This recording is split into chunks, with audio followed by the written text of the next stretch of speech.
আসসালামু আলাইকুম। ছোট্ট একটা ভিডিও নিয়ে হাজির হলাম আপনাদের মাঝে। আজকের ভিডিওতে আমি বাগানের গাছগুলোর কি অবস্থা সেটাই দেখাবো, সাথে কিছু লাউ হারভেস্ট করব।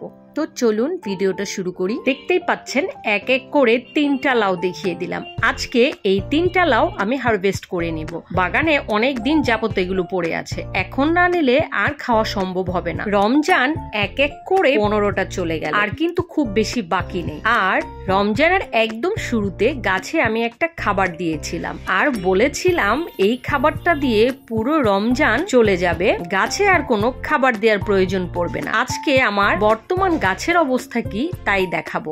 এর মাঝে আমি পানি ছাড়া গাছে কিন্তু কোনো ধরনের খাবার দেইনি, তবু বেগুন গাছে দেখেছেন প্রত্যেকটা ডালে ডালে নতুন ফুল এসে পড়েছে। যদি গাছে খাবারের অভাব হতো তাহলে কিন্তু এই ফুলগুলো আসতো না। আর এইদিকে আমার ঝিঙা গাছটা তরতর করে বেড়ে চলছে। সিম গাছে দেখুন আবারও ফুল এসে পড়েছে। আমার মাটিতে যদি খাবার না থাকতো তাহলে কিন্তু গাছের এমন অবস্থা হতো না। ছোট গাছগুলো দ্রুত বড় হচ্ছে, আর যে গাছে ফুল ফল আসার সময় সেগুলো কিন্তু খুব ভালো মতোই ফুল ফল এসে গিয়েছে। ধুন্দুল গাছটায় দেখুন ধুন্দুলও ধরে গিয়েছে। তবে একটা সমস্যা হচ্ছে পিঁপড়ার সমস্যা, এটা দূর করতে হবে। এটার জন্য এখন আমি একটা কাজ করে দিব, সেটা নেক্সট ভিডিওতে দেখাবো। আপাতত আমি এখন তেমন কোনো কিছু স্প্রে করব না। তেমন কোনো যত্ন ছাড়া গাছগুলো এত সুন্দর আছে কিভাবে সেটা জানতে হলে অবশ্যই আমার রমজানের ভিডিওটি দেখে আসবেন। আমার চ্যানেলে ভিডিওটি দেয়া আছে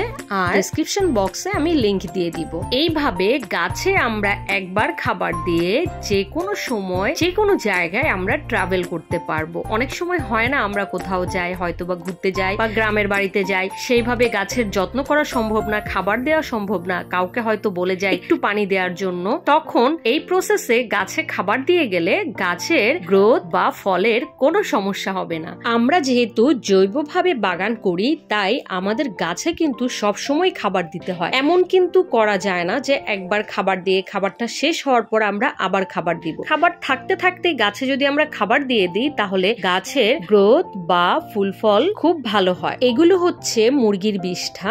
আমি কিছুদিনের মধ্যে সবগুলো গাছে মুরগির বিষ্ঠা দিয়ে দিব। যে কোনো এক ফাঁকে এই কাজটা করে ফেলবো যাতে আমার গাছের গ্রোথের কোনো প্রবলেম না হয়। আর আমি যদি এই খাবারটা মুরগির বিষ্ঠা নাও দেই তাতেও কিন্তু কোনো সমস্যা হবে না, কারণ আমি গাছে যে খাবারটা রমজানের শুরুতে দিয়েছি সেটা দিয়েই কিন্তু পুরো রমজান চলে যাবে। মরিচের বীজ থেকে চারা গজিয়ে গিয়েছে, তবে সমস্যা হচ্ছে পাখিতে ছোট ছোট চারাগুলো খেয়ে ফেলছে। এগুলোর সঠিক যত্ন আমি করতে পারছি না। যা গিয়ে যদি খেয়েও ফেলে রোজার পরে আমি আবার বীজ লাগিয়ে। ভিডিওটি ভালো লাগলে অনুরোধ করব আমার চ্যানেলটা সাবস্ক্রাইব করে দিবেন আর অবশ্যই ভিডিওতে একটি লাইক দিয়ে দিবেন। আল্লাহ হাফেজ।